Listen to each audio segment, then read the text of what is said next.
Welcome back into CBS Sports HQ. Joe Musso alongside Shane Bacon, putting the finishing touches on Sunday at Harbortown, where Shane, once again, the golf was good. Golf was very good. JT bogey free, I think, which really helps the situation. He even made a bogey when he shot 61 in the opening round. So JT being back, sign me up. Good for golf. Thomas back in the winner's circle. Show you how. Quite a Sunday at the RBC. He was your 36-hole leader and 18 after that record 61 to start. Thomas did give way to Siwoo Kim in round 3, but JT on the holiday trying to pull off his first win in nearly 3 years. Finds himself in a precarious situation here early at the par 3 fourth next to the bulkhead. The risk reward here, Shane. Well, I mean, he had a couple of shots like this throughout the week where he was not in position. It happens around this golf course. It's so tight. The corridors are as tight as you really see in professional golf. I mean, to be able to even get that on the green, and then as I mentioned, no bogeys on the card. How about the save? How good is that? Gotta love 8-footer. that. I don't know if that's how you draw it up, but Thomas was drawing another par on the card and keeping it on the rails. Shout out to Mr. Dye there against the bulkhead. World number 1 Scotty Scheffler was lurking in the final round, trying to put something together here on his back 9. Pick him up at the par 4 11th from a $140 out to 5 feet would get him to 13 under. Very next hole at the par 4 12th. If the flat stick's going, Shane. Kind of felt right now like Scotty might do it. I felt that on 11 last week at the Masters. You know, you're like, is he really going to do this? Is he going to chase everybody down? But the putter went cold. When they say objects in mirror are closer than they appear, he is the biggest object. Oh, yeah. He's T-Rex. In this game. We'll get back to him in a moment. First, your 54-hole leader, Siwoo Kim, was just stuck in neutral throughout the day. One of 3 bogeys on the day there at the 12th for Kim, who also had a double, would shoot 3 over 74 on Sunday to finish T8. Back to Scheffler at the par 5 15th after squandering another birdie opportunity at the 14th. Makeable putt didn't go, and then this one, sort of that pull miss that we've been talking about, but off a precarious lie as well. Yeah, I mean, he was trying to pull off a miraculous golf shot there. I mean, he knew he needed to make birdie there. If he wasn't going to birdie there, he's not going to win. So, I mean, he's not hitting that shot if he has a 2-shot lead. Trevor from the tower said he needed eagle, was certainly efforting one from 240, but Scheffler makes double there. Back to Justin Thomas, a birdie putt for a solo lead from 15 feet and a harbinger of things to come. Pours one in from range, a solo leader at 17 under, but Andrew Novak not going away, seeking his first career PGA Tour win. And we've seen first-time winners here many times before at Harbortown as he gets back to a share of the lead there at 17. A birdie putt of his own at 16. Now to the par 4 18th. Novak and Thomas still knotted at 17 under. JT a chance for birdie. This bid goes just begging on the right side from 34 feet. But again, great lag from range, would tap in for par. Novak playing in the group behind Thomas. The final pairing needs a birdie now.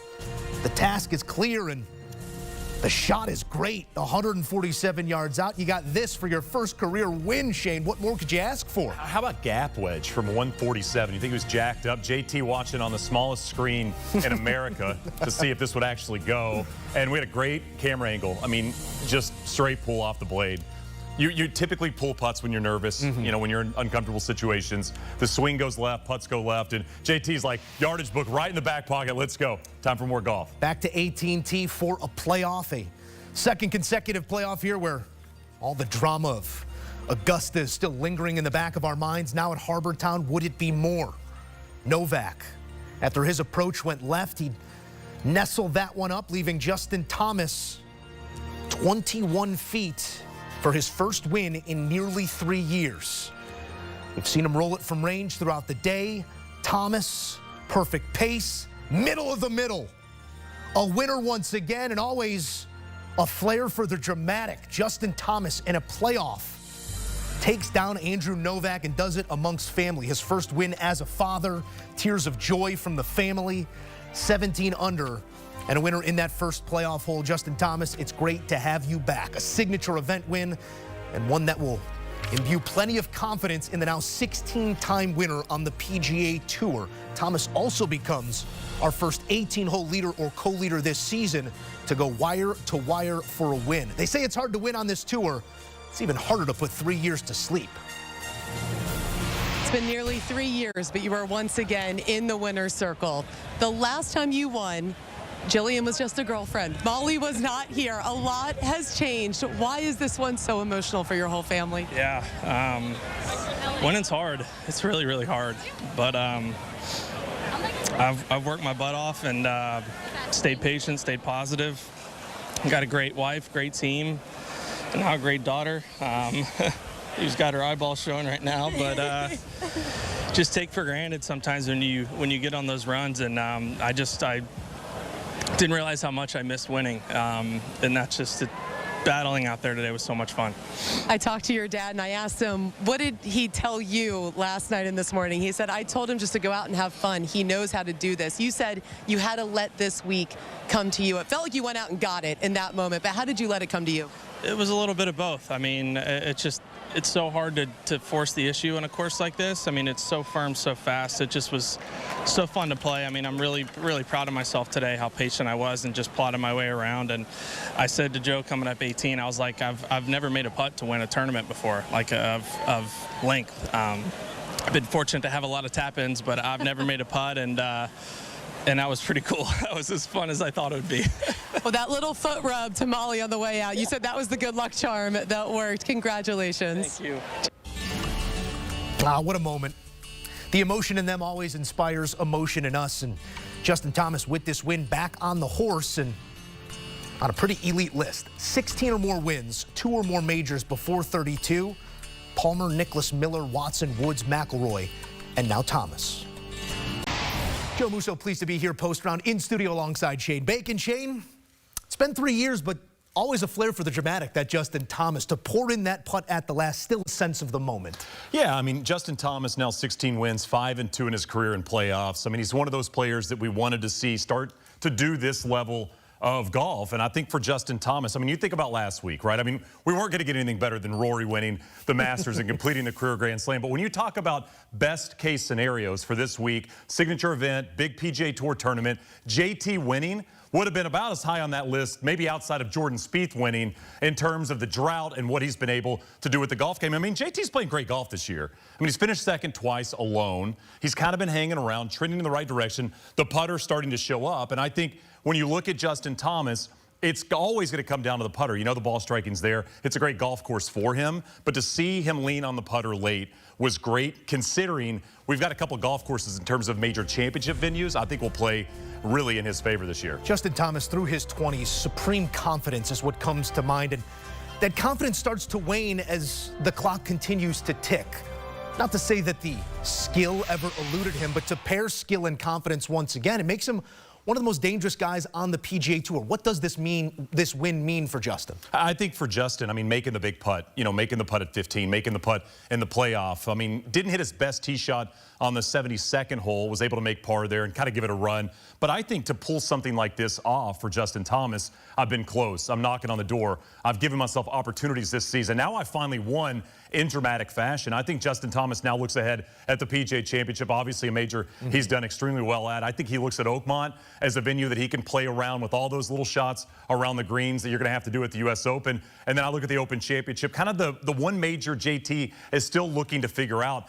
I think this is a big year for JT. I think now you're looking at a third major title for Justin Thomas, and I think now the confidence is going to carry, as you said.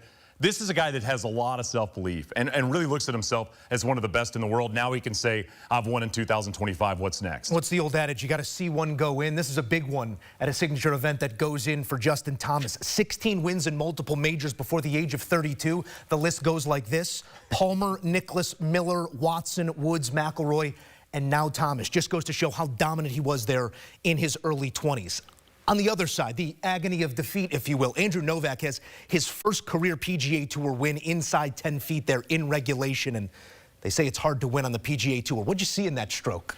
Not great. Yeah. I mean, we saw a couple of shaky strokes late in the rounds on the PGA Tour on this Sunday. Unfortunately, when you look at the other event going on the PGA Tour, not great. But, I mean, when you look at Andrew Novak, I mean, he's finished third at Torrey, you know, top 15 at Pebble and the Genesis, T3 at the Valero, and really a few bogeys late there. He almost didn't get into this event. I mean, he was one of the last players to get a punch in. I mean, he was looking at playing at Corrales. He was committed there.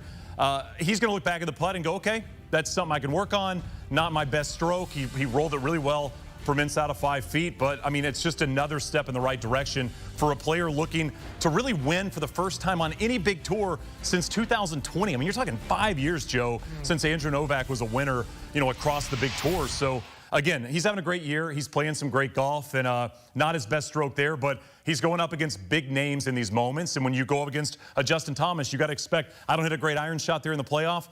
I'm leaving the door open for Justin Thomas. The week started with that course record tying 61 for Thomas. He finally takes it the distance. We've seen him go low so many times before. You've touched the sun a time or two.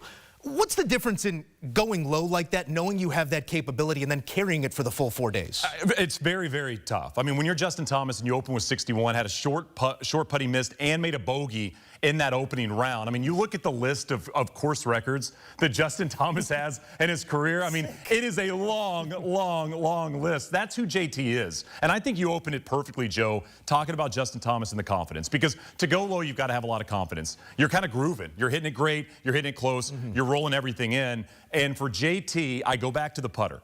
This putter's different this year than what we've seen in the past. It's something you and I have talked about on this set with other big names like a Colin Morikawa. Just hasn't really switched. You think about Scotty Scheffler last year, switching putters, and now all of a sudden you're winning everything. For Justin Thomas to have the confidence now to roll the rock, he can look at that highlight over and over again. If he's in the hunt, let's say on Saturday and Sunday at the PGA Championship, I made this putt when it mattered. And I think when you look at JT, the low scoring, the ability to finish this thing off, I'm excited to see it because I was hoping that was going to happen this year for him. There was no bunny from 21 feet there, your tournament clinching putt for Justin Thomas in a playoff hole. What is it about this place? They say Harbor Town, Hilton Head, it's a place for family. Justin Thomas's family playing witness to, once again, their loved one in the winner's circle, but it keeps giving us these playoffs, these massive moments. What of the setup there at the RBC gives us this sort of thing year in, year out? Just got to have elite ball striking. I mean, you think about and CBS did this unbelievable job, that reverse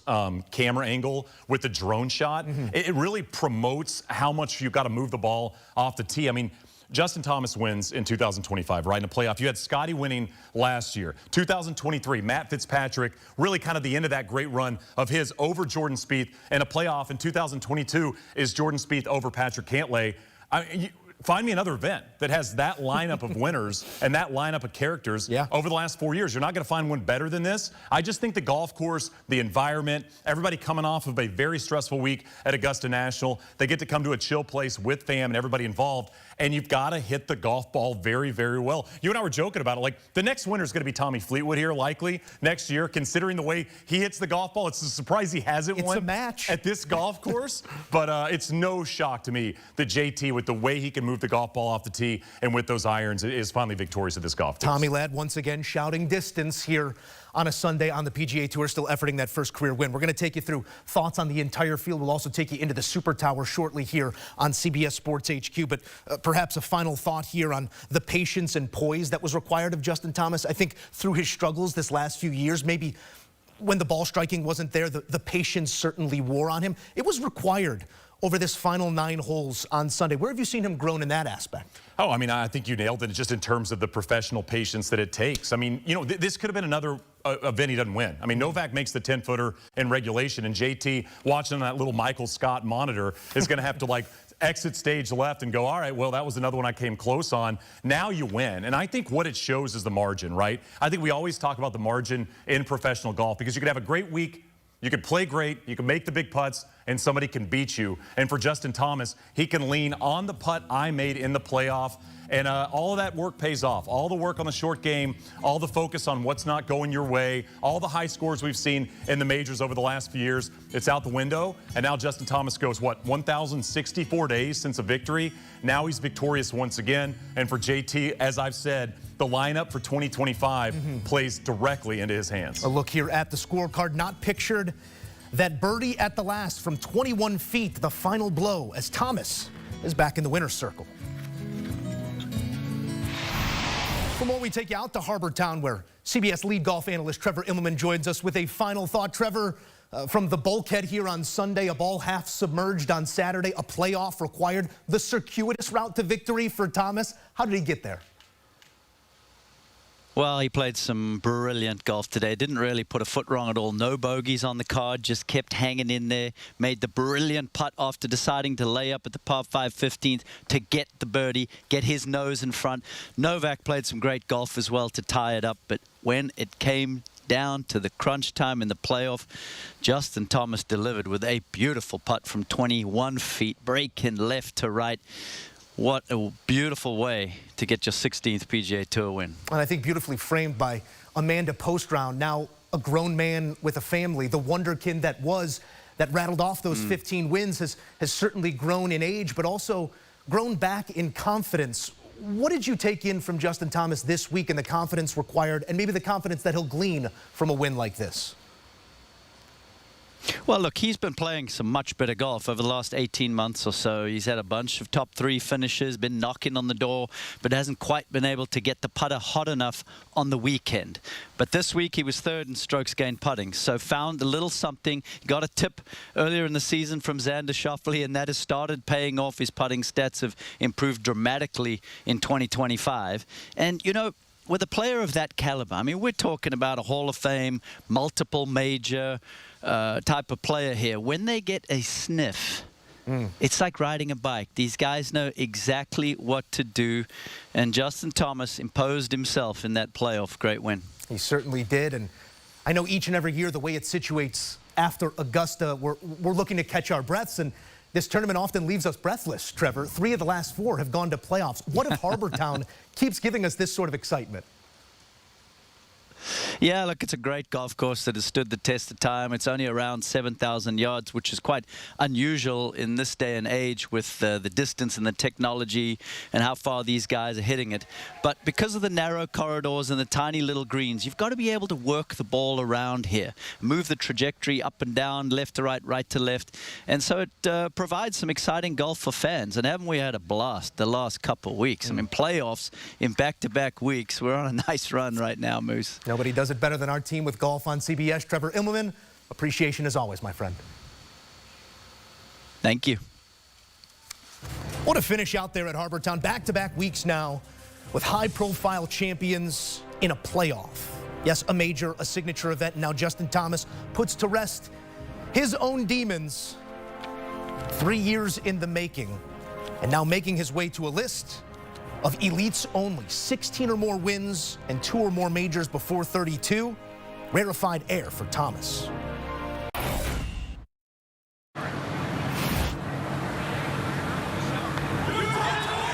Is it the winning putt? Here it comes. Yes, it is. Justin Thomas back in the winner's circle.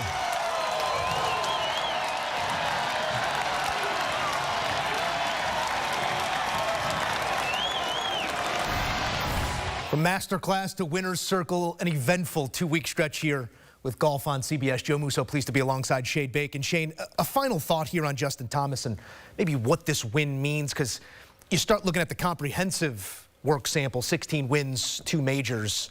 At the age that he is, the sky certainly seems to be the limit, but how do you adjust expectation after a win like this? You know, I compared a little bit to the conversation following last week with Rory McIlroy. I mean, you think about what everybody said after they started to digest what had happened with Rory at Augusta. I mean, it had been since 2014 since he'd won a major championship. And I think that the discourse went from he finally got it done to how many more can he win? And I get the same sense now with JT is now you get this victory.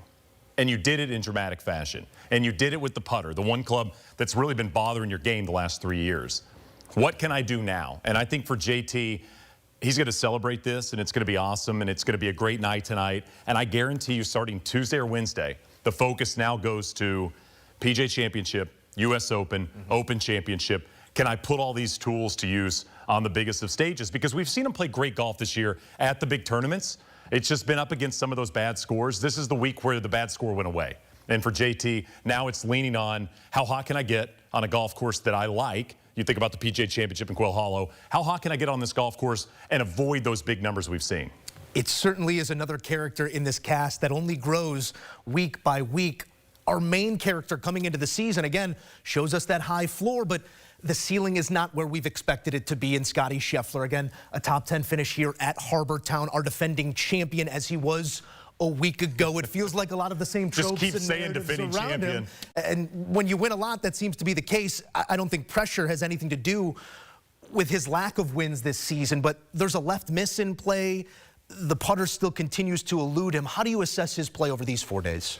It was fine for Scottie Scheffler. I mean, he had a chance on Sunday to win. I feel like every week we look at this guy and you go, he didn't win. What went wrong? Oh, he had a chance to win. You kind of forget that he's on 13T with an opportunity to win. I mean, he goes for the par 5 out of a fairway bunker where he had 1 foot in the bunker and 1 foot out, and he's hitting 3-iron out of this kind of sketchy lie. But that's what you get when you're a superstar, is you get opportunity to win, and whatever else happens is fine. You look at Scottie's bad year this year. 8 starts, 8 top 25s, now 5 top 10s, and he's playing poorly. Yeah. And I think when you think about Scottie, listen, winning at Augusta would have been great for Scottie Scheffler. He'd have done something only one other person had ever done in the history of the Masters. But in my opinion, for Scottie this year, and I said this before the year started, my focus for Scottie in terms of continuing that trajectory towards greatness is the other 3 major championships, because he hadn't won one of those yet. Show me something else. Exactly. And I mean, listen, you take as many green jackets as you can. You take and put them in the closet,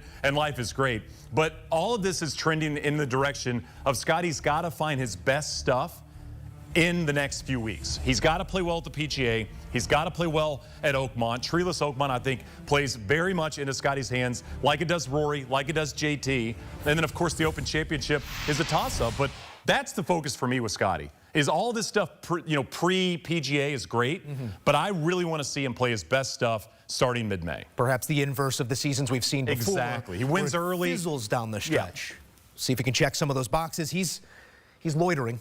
Always loitering. He's in the neighborhood, certainly so, and it seems that we just saw it come apart there, I believe, at the 15th hole, the double bogey. It seems that the way he manages miss and manages the error is so much greater than everybody else. He will continue to be in the conversation.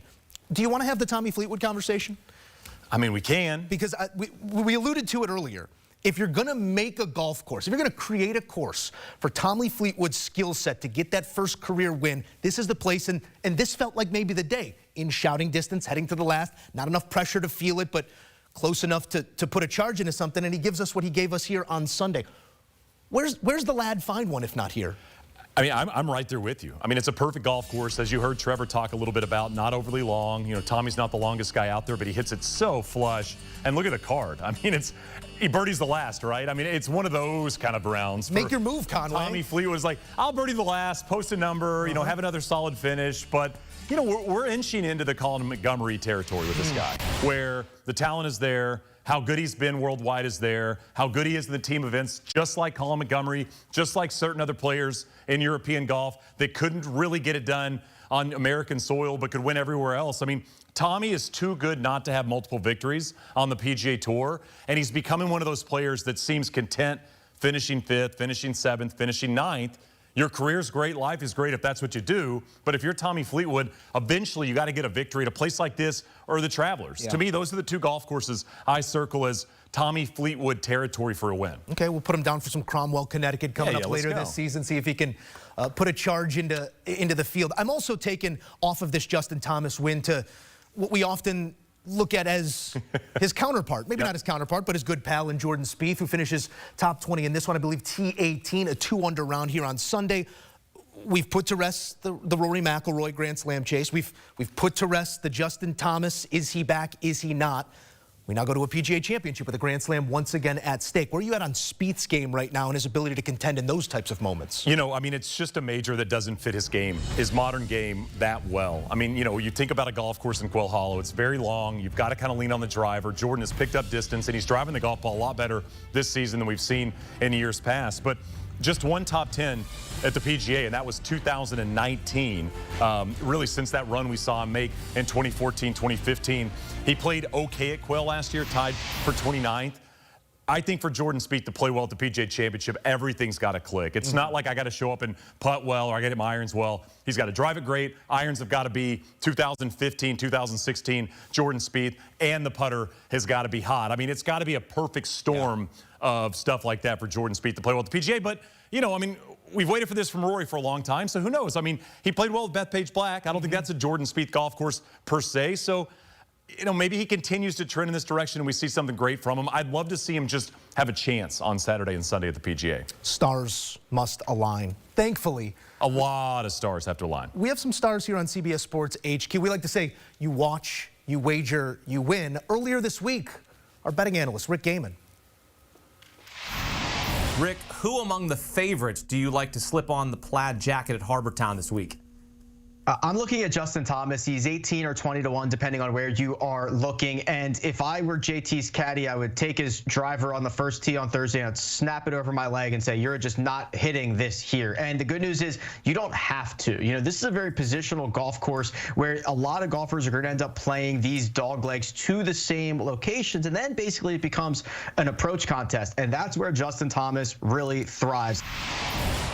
Nobody does it like Gehman. Smart guy. He's a smart guy. Hey. How about 2 gnomes, by the way, behind him? 2 gnomes, yeah. He's collecting gnomes. He's flexing on his set. 2 for 2 on gnomes and 1 for 1 on picks here this week. Rick Gehman, always a winner. And if there is a better sales pitch to keep it locked here on HQ all week long, I do not know one. Free money. Thanks, Rick. Appreciate Shane Bacon as well here, giving his thoughts on the tail end of another thrilling conclusion at Harbor Town. Looking at the road ahead. Golf on CBS rolls on at the Zurich Classic, where, we'll throw the rules, the regulations right into the blender with a team event where Rory McIlroy will reemerge alongside Shane Lowry as defending champions at the Zurich. Post round is presented by FedEx, where now meets next. An updated look at your FedexCup standings. Following this victory, Justin Thomas vaulting to second in those standings behind only Rory McIlroy, who was our lone multi-time winner this season, claiming the 3 biggest events that we have played. Back in studio alongside Shane Bacon, Joe Musso, your host. Shane, we go Hovland bounce back to Minwoo's first, to a Harmon sighting, to a masterpiece grand slam by Rory, to now a JT drought breaker. Is this some momentum we're feeling heading into the meat of the schedule? Need a Spieth win. Need something from Jordan, as we talked about. Love to see it at the PGA Championship. Who are we forgetting here? Scotty winning the U.S. Open, maybe. If you're talking about like a dream year, or maybe Phil Mickelson goes through qualifying and has a run at the U.S. Open, try to get his career Grand Slam. But, I mean, it has been great for golf. And I think the focus that I take away from this run right now is it feels like people like you and I, when we're talking and texting, off camera, we're talking about golf. We're talking about the tournaments and the finishes and the way guys are able to close things out. And that feels pretty new over the last couple of years. That feels exciting for golf fans out there. And I want more of that in 2025. The play is back in focus and some great champions in focus as well. Shane, thank you.